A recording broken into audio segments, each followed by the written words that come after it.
আমি মর্মে মর্মে উপলব্ধি করতে পারি সংখ্যালঘু কার্যকর্তারা আমরা যারা রয়েছে সমাজে গিয়ে সমাজের মানুষের কাছে আক্রমণ পেয়েছেন, সমাজের মানুষের কাছে আপনারা তিরস্কার পেয়েছেন, সমাজের মানুষ আপনাদের ঘৃণার চোখে দেখেছে, পরিবারের মানুষ আপনাদের ভালো চোখে দেখে নাই, বিভিন্নভাবে প্রতিবাদ করেছে। ভারতীয় জনতা পার্টির হিন্দু কার্যকর্তারাও আপনাদের খুব ভালো চোখে দেখে নাই। কেন দেখে নাই জানেন? কারণ আমরা বারবার নির্বাচনের সময় দেখেছি সংখ্যালঘু উদ্দেশ্যিত এলাকাগুলো ভারতীয় জনতা পার্টির নির্বাচনে আমরা বেশি ভাবে পরাস্ত হয়েছি। সংখ্যালঘু মোর্চার সভাপতি আমার জলিল ভাই, তার জন্য আমরা হাততালি।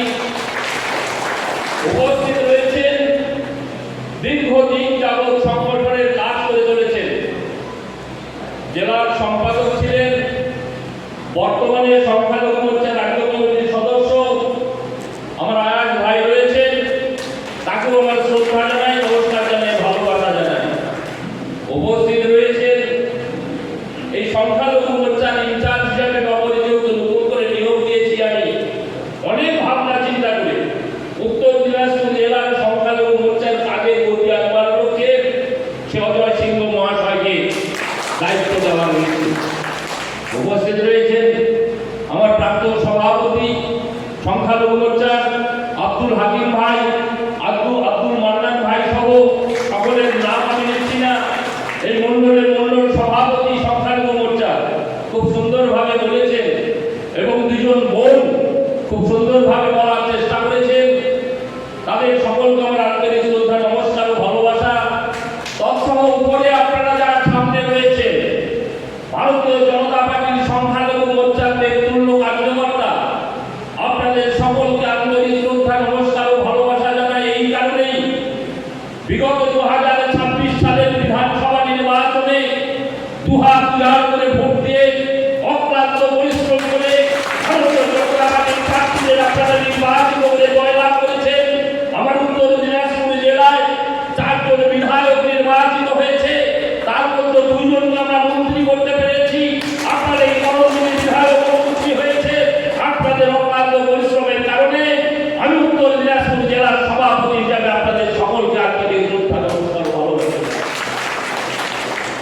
আজকে সংখ্যালঘু মোর্চার মিটিং, পূর্ববর্তী বক্তারা অনেকেই অনেক কথা বলছিলেন, আমি শুধু এইটুকু বলতে চাই, বিশেষ করে সংখ্যালঘু মোর্চার কার্যকর্তারা আপনারা যারা রয়েছেন অনেকের সঙ্গে ব্যক্তিগতভাবে সম্পর্ক আমার খুব মধুর এবং সংখ্যালঘু ভাইদের স্কুল জীবন থেকে শুরু করে সামাজিক জীবনে অনেক সংখ্যালঘু বন্ধুর সঙ্গে আমার অনেক কথোপকথন এবং সাংগঠনিক বার্তালাপ হয়।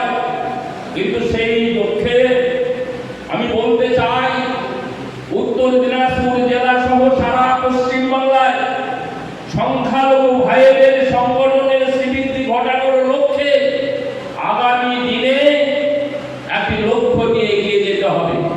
আমরা জানি অনেক প্রতিকূলতার মধ্য দিয়ে আপনারা কাজ করেছেন এতদিন পর্যন্ত। আমি বারবার মিটিংয়ে একটি কথা বলি, ভারতীয় জনতা পার্টির সংখ্যালঘু কার্যকর্তা আপনারা যারা রয়েছে সব চাইতে বেশি অত্যাচারের শিকার হয়েছেন আপনারা ভারতীয় জনতা পার্টি করবার।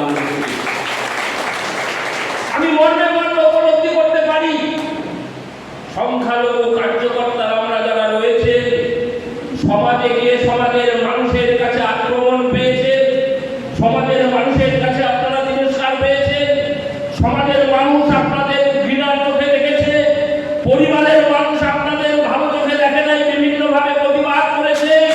ভারতীয় জনতা পার্টির হিন্দু কার্যকর্তারাও আপনাদের খুব ভালো চোখে দেখে নাই।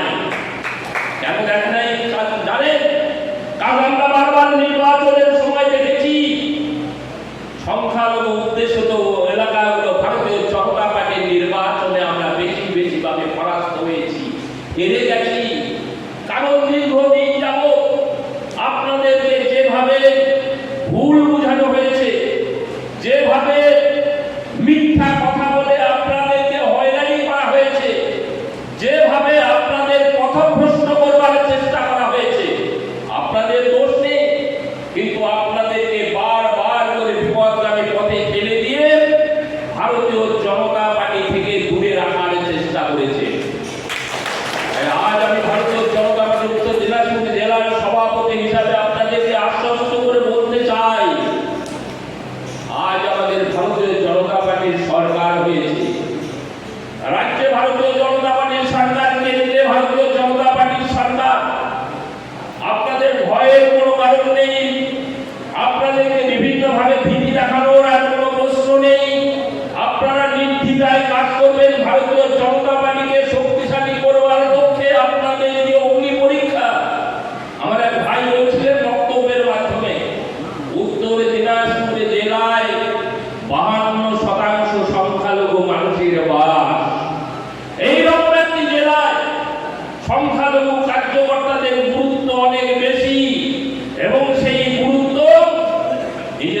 এবং